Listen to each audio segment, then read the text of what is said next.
കൊണ്ട് തന്നെ അവിടെയുള്ള ജനങ്ങളെല്ലാം ക്രൈസ്തവ മതത്തിന്റെ കീഴിലാണ് അവരുടെ ഭൂപ്രദേശങ്ങൾ എങ്കിൽ തന്നെയും അവരുടെ സാമൂഹ്യ ജീവിതം അവരുടെ രാജാക്കന്മാരുടെ ഇച്ഛകൾക്കും ഇഷ്ടാനിഷ്ടങ്ങൾക്കും വിധേയമായി മാത്രം കഴിച്ചുകൂട്ടാവുന്ന ഒരു സാഹചര്യമാണ് ആ പ്രദേശങ്ങളിലെല്ലാം നിലനിന്നിരുന്നത്. എന്നാൽ പേർഷ്യൻ സാമ്രാജ്യമാവട്ടെ അവിടെ സൗരാഷ്ട്ര മതക്കാരായിരുന്നു. അഗ്നിയാണ് അവരുടെ പ്രധാന ആരാധ്യ വസ്തു. അവിടുത്തെ ജനങ്ങൾ അവിടുത്തെ രാജാക്കന്മാരെ വരെ ആരാധിക്കാൻ നിർബന്ധിതരായിരുന്നു എന്നാണ് ആ കാലഘട്ടം പറയുന്നത്. അപ്പൊ ഇത്തരത്തിലുള്ള ഒരു സാമൂഹികമായ അവസ്ഥയായിരുന്നു 6-ാം നൂറ്റാണ്ടിലെ ഈ രണ്ട് പ്രധാന സാമ്രാജ്യങ്ങളും ഉണ്ടായിരുന്നത്. അത് കഴിഞ്ഞാൽ പിന്നെ മനുഷ്യവാസം ഉണ്ടായിരുന്ന പ്രദേശങ്ങൾ എന്ന് പറയുന്നത് ഒന്ന് ഭാരതമാണ്. ഭാരതം ആ കാലഘട്ടത്തിൽ മൗര്യവംശം ഭരണം നടത്തിക്കൊണ്ടിരിക്കുന്ന ഒരു കാലമായിരുന്നു. മൗര്യ വംശത്തിലെ പ്രസിദ്ധനായ ഭരണാധികാരി ചന്ദ്രഗുപ്ത മൗര്യന്റെ കാലഘട്ടമായിരുന്നു നബി സല്ലല്ലാഹു അലൈഹി വസല്ലം തങ്ങൾ ജനിക്കുന്ന കാലം എന്നാണ് ചരിത്രത്തിലുള്ള ഗണന.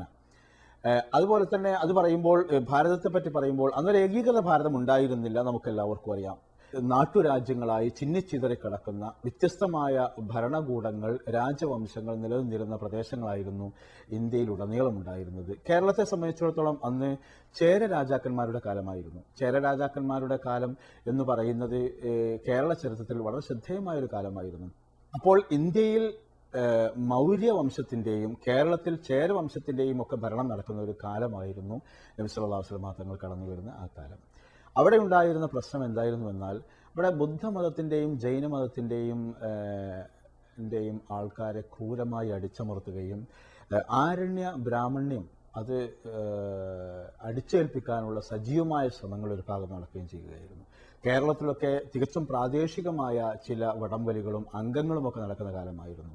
അന്നത്തെ രാജാക്കന്മാരിൽ അധികരും വൈഷ്ണവരോ അല്ലെങ്കിൽ ശൈവരോ ആയിരുന്നു. മഹാവിഷ്ണുവിനെയോ അല്ലെങ്കിൽ മഹാശിവനെയോ ആരാധിക്കുന്ന, അവർക്ക് വേണ്ടി നിലകൊള്ളുന്ന, അവർക്ക് വേണ്ടി പോർവിളി നടത്തുന്ന രാജാക്കന്മാരാണ് അക്കാലത്തുണ്ടായിരുന്നത്. ഇങ്ങനെ സാമൂഹ്യാന്തരീക്ഷത്തിലേക്ക് നോക്കുമ്പോൾ ഭാരതത്തിലെ സാമൂഹ്യാന്തരീക്ഷവും അത്ര തന്നെ ആശാവഹമായിരുന്നില്ല, അത്ര തന്നെ മെച്ചപ്പെട്ടതായിരുന്നില്ല എന്ന് നമുക്ക് കണ്ടെത്താൻ കഴിയും. പേർഷ്യൻ സാമ്രാജ്യത്തിന്റെ കീഴിലുള്ള ഭൂപ്രദേശങ്ങളും റോമ സാമ്രാജ്യത്തിന്റെ കീഴിലുള്ള ഭൂപ്രദേശങ്ങളും പ്രാചീന ഭാരതത്തിലെ ഭൂപ്രദേശങ്ങളും എല്ലാം മാറ്റി നിർത്തിയാൽ പിന്നെ നമുക്ക് ഭൂഗോളത്തിൽ കാണാൻ കഴിയുന്ന ഒരു പ്രദേശം അറേബ്യയാണ്. അറേബ്യയിലെ അവസ്ഥ ഇതിൽ നിന്നെല്ലാം വ്യത്യസ്തമായൊരവസ്ഥയായിരുന്നു. മേൽപ്പറഞ്ഞ സാമ്രാജ്യ ശക്തികൾ ആരും അറേബ്യയിൽ ഭരണം നടത്തിയിരുന്നില്ല, അവരവിടെ അധിനിവേശം സ്ഥാപിച്ചിരുന്നില്ല എന്ന് തന്നെയാണ് ചരിത്രം പറയുന്നത്. എന്നാൽ ബഹ്റൈൻ, യമൻ തുടങ്ങിയ ചില അറബ് പ്രദേശങ്ങളിലൊക്കെ തന്നെയും അവിടെ ചില പ്രാദേശികമായ ഭരണകൂടങ്ങൾ നിലനിന്നിരുന്നു. അവിടുത്തെ ആ പ്രാദേശിക ഭരണകൂടങ്ങളാണ് അവിടുത്തെ ജനങ്ങളെ നയിച്ചിരുന്നത്. പക്ഷേ ആ പ്രാദേശിക ഭരണകൂടങ്ങൾ തന്നെ അവിടുത്തെ ജനങ്ങളെ വളരെ ക്രൂരമായിട്ടാണ് കൊണ്ടുപോയിരുന്നത്. വളരെ നിന്ദ്യമായ, വളരെ മ്ലേച്ഛമായ രൂപത്തിലാണ് ഇടപഴകിയിരുന്നത് എന്നത് തെളിയിക്കാൻ ധാരാളം ചരിത്രങ്ങളുണ്ട്. ജനങ്ങളുടെ ക്ഷേമത്തിലും ഐശ്വര്യത്തിലുമെല്ലാം ആ ഭരണാധികാരികൾ തൽപരരായിരുന്നുവെങ്കിലും അവരുടെ തന്നിഷ്ടങ്ങൾക്ക് വിധേയമായി ജീവിക്കാൻ തീർച്ചയായും അവിടെയുള്ള ജനങ്ങൾ മുഴുവൻ നിർബന്ധിതരായിരുന്നു.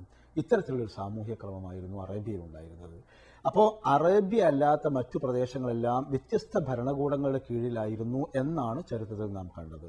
എന്നാൽ അറേബ്യയിൽ അങ്ങനെ ഒരു ഏകീകൃത ഭരണ സ്വഭാവം ഉണ്ടായിരുന്നില്ല. അറേബ്യ എന്ന് പറയുമ്പോൾ അതിൻ്റെ പടിഞ്ഞാറു ഭാഗം ചെങ്കടലും സീനാ മരുഭൂമിയുമാണ്. അതിൻ്റെ കിഴക്കു ഭാഗമാണെങ്കിൽ അറേബ്യൻ ഉൾക്കടലാണ്.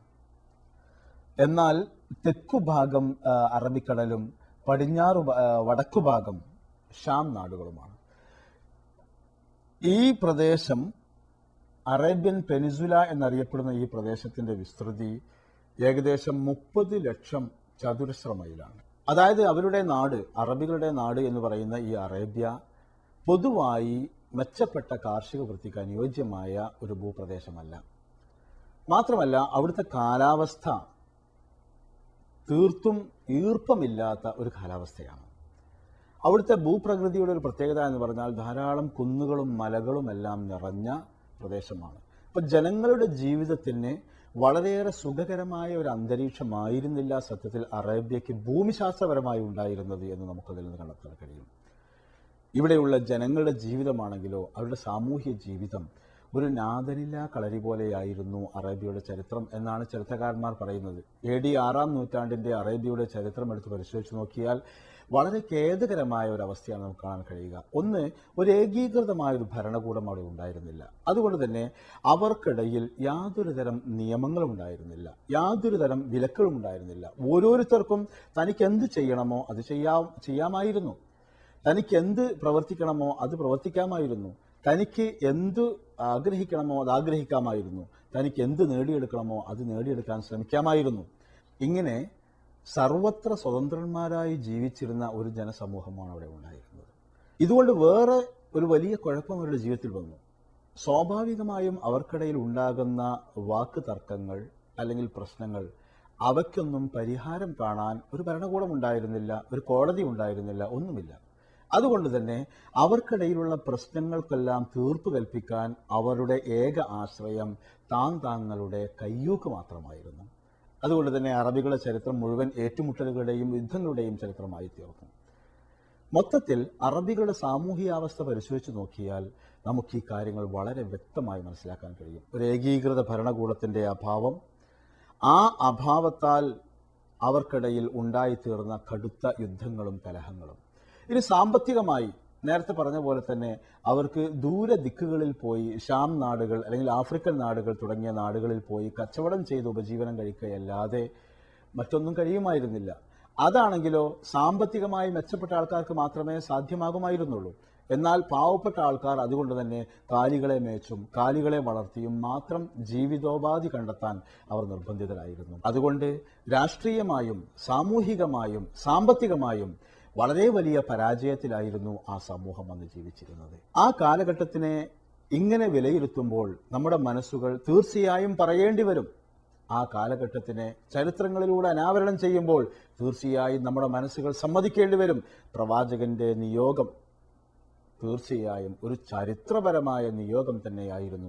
അല്ലാഹു സുബ്ഹാനഹു വ തആല താളം തെറ്റിയ മാനുഷികത്തെ വീണ്ടും താളാത്മകമാക്കാൻ വേണ്ടി തന്നെയായിരുന്നു ഈ പ്രവാചകനെ ഏറ്റവും അധികം ചരിത്രത്തിന് താളപ്പിഴവുകൾ സംഭവിച്ച ആ കാലഘട്ടത്തിൽ തന്നെ നിയോഗിച്ചത് എന്ന് കണ്ടെത്താൻ നമുക്ക് പ്രയാസമുണ്ടാവില്ല.